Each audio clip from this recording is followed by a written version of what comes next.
Hai kawan-kawan, Alhamdulillah dapat kita bersua pada pagi ini lagi. Assalamualaikum warahmatullahi wabarakatuh. Selamat pagi kawan-kawan. Syukur. So hari ini saya nak berkongsi sedikit topik mengenai tabiat kita terhadap wang. Sifatnya wang ni adalah memang untuk dibelanjakan. Apabila kita mendapat wang, kita akan cuba untuk membelanjakan wang kita tersebut. So hari ni saya nak berkongsi sedikit tips yang saya dapat daripada buku yang saya baca mengenai wang emas. Kisah seorang sahabat. Seorang sahabat yang membaca blog mentor saya, Tuan Muhammad Zulkifli. Apabila beliau membaca dan beliau pun telah mula membuat simpanan emas dalam masa 7 bulan. Dalam masa 7 bulan beliau telah berjaya menukarkan sebanyak RM38,000 kepada gram emas. Ia menjadi sebagai satu ketagih, tetapi ketagih yang bagus berbanding ketagih kalau kita berbelanja. Dalam keadaan PKP sekarang ni, kita dah sukar untuk keluar. Kadang-kadang bekerja pun dari rumah. Bila kadang-kadang kita tengah bekerja tu, ada saja iklan-iklan yang masuk. Kadang-kadang mengganggu fokus kita. Kadang-kadang buat benda tu akan menyebabkan kita seperti ketagih untuk belanja. Kalau ketagih untuk berbelanja adalah satu ketagih yang tidak sihat. Kerana ia takuti akan menambahkan bil-bil kita pula. Yang lebih malang, kita akan dapat call daripada bank mengatakan beberapa bulan bayaran kita tertunggak. Ini akan lebih memeningkan kita. Berbeza dengan ketagih menukarkan ringgit Malaysia kepada gram emas. Ketagih tersebut adalah ketagih yang baik. Sebenarnya daripada apa yang saya baca, untuk dan sedikit pengalaman juga, daripada pengalaman sedikit, untuk kita menjadi kaya bukan sekadar bekerja keras, bukan sekadar mencari pulangan pelaburan yang tinggi, pulangan ROI yang tinggi, bukan. Tetapi sebenarnya yang lebih penting adalah bagaimana caranya kita memupuk sikap dan tabiat kita terhadap keuangan. Itu sebenarnya lebih penting. Walaupun kita bekerja keras, kita punya pulangan investment yang tinggi, tapi tabiat atau sikap kita terhadap wang masih tidak betul, kita tetap berada di tempuk yang sama. Saya nak share sikit ada dalam pembacaan saya. Orang kaya ni sebenarnya mereka mempunyai satu tabiat yang suka mengumpul aset. Mereka akan rasa gembira dan rasa tenang apabila mereka berjaya menukar sebahagian daripada ringgit Malaysia mereka kepada aset. Mereka akan terus membeli dan membeli. Dan dari situ yang akan menambah kekayaan mereka semakin lama kekayaan mereka semakin bertambah. Berbeza dengan orang kebanyakan. Saya juga adalah orang kebanyakan. Kita akan rasa wah selesa apabila dapat membelanjakan duit kita, membeli apa yang kita nak.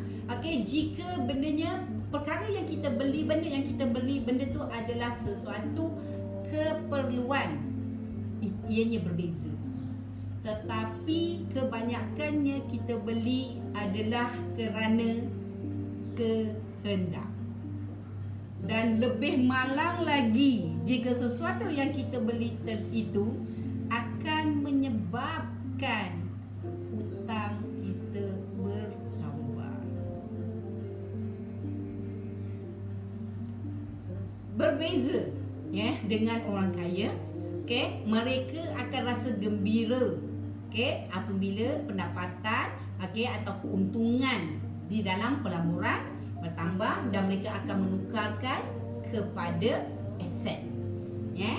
Tetapi kalau orang biasa, walaupun mereka mempunyai atau mendapat pelaburan yang tinggi terhadap pulangan pelaburan mereka, kadang-kadang mereka lebih smart, lebih bijak daripada orang kaya.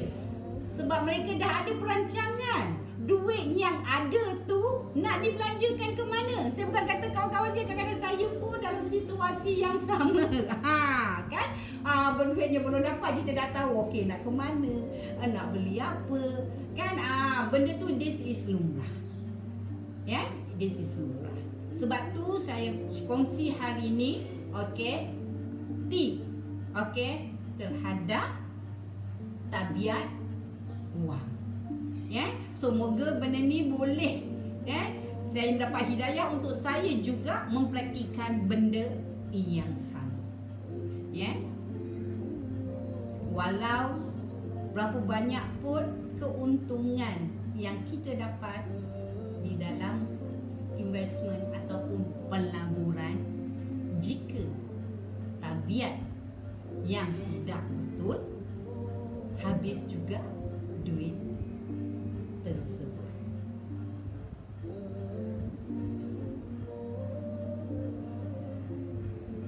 Untuk jadi lebih kaya, sebenarnya kita tak perlulah nak kata wah saya mesti cerdik. Saya mesti cerdik macam ni. Saya mesti cerdik seperti saintis yang lebih cerdik daripada saintis yang mencipta roket. Tak perlu.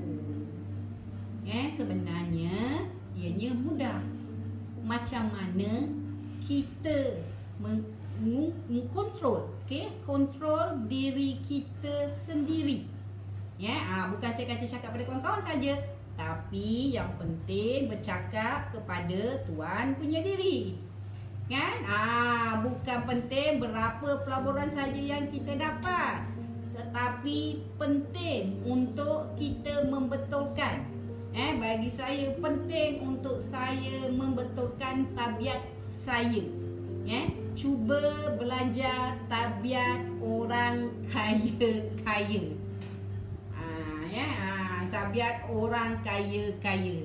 Saya teringat bila cakap orang kaya-kaya ni, pernah dulu, masa tu saya masih duduk rumah, rumah papan di Batalion 6 Camp PGA. Masa tu rumah papan, Camp PGA tu rumah papan saja. Sekarang ni dah rumah batu cantik. Mak saya ada beli satu, bila saya pulang ke KL, saya ikut mak saya ada beli satu lampu dinding, lampu pihasan dinding lah. Cantik juga, tapi harga pun tidak berapa mahal. Saya dah membeli benda tu, lampu dinding tu. So saya kata dengan suami saya nak letak lampu dinding tu dekat rumah kami, di camp, masa tu rumah papan. So suami saya kata, tak payahlah nak letak lampu ni, ini lampu rumah orang kaya-kaya aja. Saya ingat lagi ayat saya cakap kepada suami saya, tak apalah bang, walaupun rumah kita ni bukan rumah orang kaya-kaya, saya akan tulis dekat situ, rumah orang kaya-kaya. Okay, ini sikit selingan. Ya, sedikit selingan. So bila cakap orang kaya-kaya, saya ingat kisah lama. Okay, tajuk rumah orang kaya-kaya. Okay, so salah satu tabiat memupuk. Okay, kalau kita tengok orang kaya-kaya ni, okay, dia suka kumpul aset. Okay, macam-macam jenis aset. Ya, yang diorang lakukan. Ya, dan salah satu, okay, dengan cara yang mudah, okay, dan mampu milik, ya, kita juga boleh menggunakan aset emas. Ya, kerana aset emas kita boleh menggunakan dan memulakan dengan kadar yang lebih minima. Ya, berbanding kalau kita nak beli tanah, kita memerlukan modal yang lebih besar. Ya, kalau kita nak beli rumah, kita memerlukan modal yang lebih besar. Tetapi dengan memulakan aset emas fizikal, ianya kita boleh mulakan dengan kadar yang minima. Ya, serendah RM100 je. Ya, setiap orang mampu, okay, untuk memiliki aset emas ini. Ya, ini adalah salah satu tabiat, okay, bagi memupuk tabiat, perubahan tabiat kita kepada emas. Ya, menukar sebahagian ringgit Malaysia kita tadi kepada gram emas. Ya, jadikan ia sebagai salah satu bentuk simpanan jangka masa panjang. Secara hakikatnya, bagi sesiapa yang dah mulakan simpanan emas, majoriti penyimpan emas ni, okay, mereka jarang hendak menjual emas yang mereka miliki. Jarang. Selalunya apabila kita dah memiliki emas, aura emas tu macam melekat dekat kita. Ya, kita terasa sayang untuk menjual emas tersebut. Ya, selalunya, okay, majoriti, okay, penyimpan emas, okay, yang terpaksa menjual emas mereka, kadang-kadang walaupun harga naik, mereka tak nak jual. Mereka rasa sayang. Sayang untuk menjual emas, ya, sebab lahiriannya manusia ni memang sifatnya memang suka emas kan, ya, so sayang. Ya, tapi jika kadang situasi seperti, okay, duit pada akaun kecemasan telah habis diguna, ya, again, mereka akan menggunakan menjual emas tersebut, atau mereka mengumpul gram emas tersebut dan ditukar kepada aset yang lain, seperti membeli rumah, seperti membeli tanah, okay, dan sebagainya. Tetapi kalau beli kereta yang itu, bukannya kalau kereta tu masih boleh pakai, elok lagi, tapi kita saja nak tukar, yang itu bukan itu, kita menambah hutang, kerana kereta mempunyai susut nilai. Makin lama kereta kita dah tak bernilai. Berbeza dengan rumah, tanah dan emas.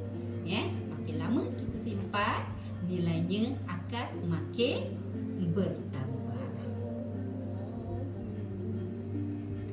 Jika wang tersebut kita tak tukarkan kepada gram emas, kita biarkan ke dalam bank, apabila ianya makin bertambah, selalunya jiwa kita tak tenang. Ada sahaja planning dan perancangan yang nak dibuat dengan duit yang berada di dalam akaun tersebut.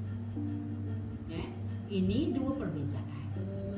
Ringgit sebahagian perlu ada akaun kecemasan yang disimpan dalam bentuk RM, tetapi kita alihkan sebahagian daripada ringgit Malaysia kita tadi kepada gram emas, supaya duit kita itu tadi, kekayaan kita lebih bertambah.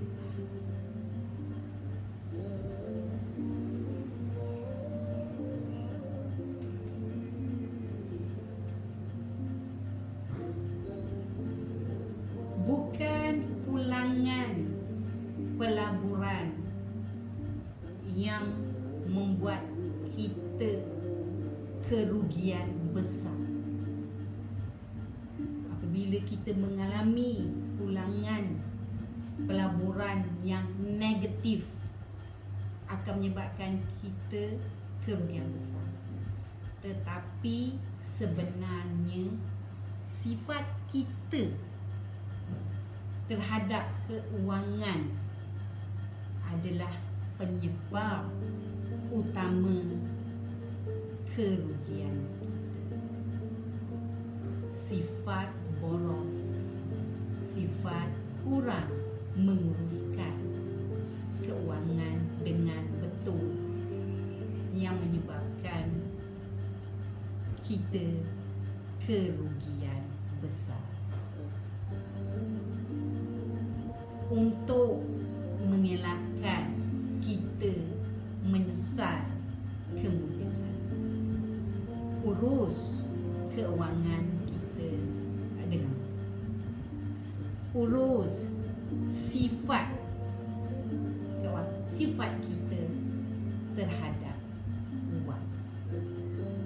Jangan dihabiskan semua pendapatan yang kita peroleh.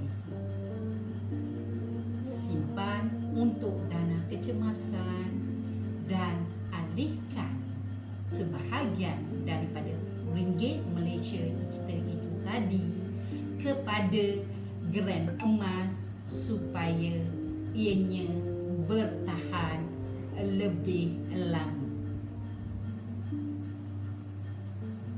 Simpanan emas ni kawan-kawan, ya, sebenarnya ianya juga memupuk sifat kita daripada berbelanja dan akan menjadi kalis boros.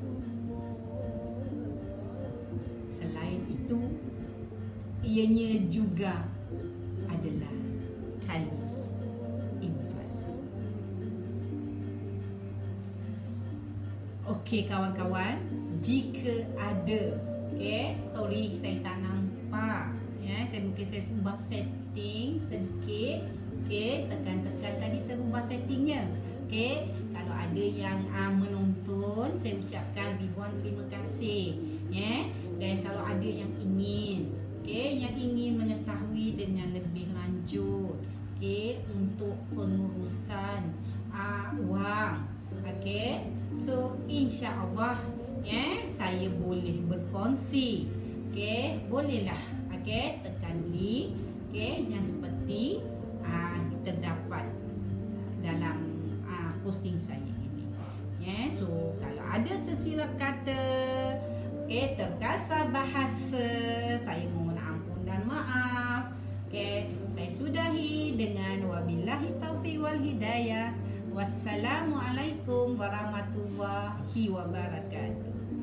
Alright kawan-kawan, ingat tabiat kita terhadap wang. Semoga berjaya.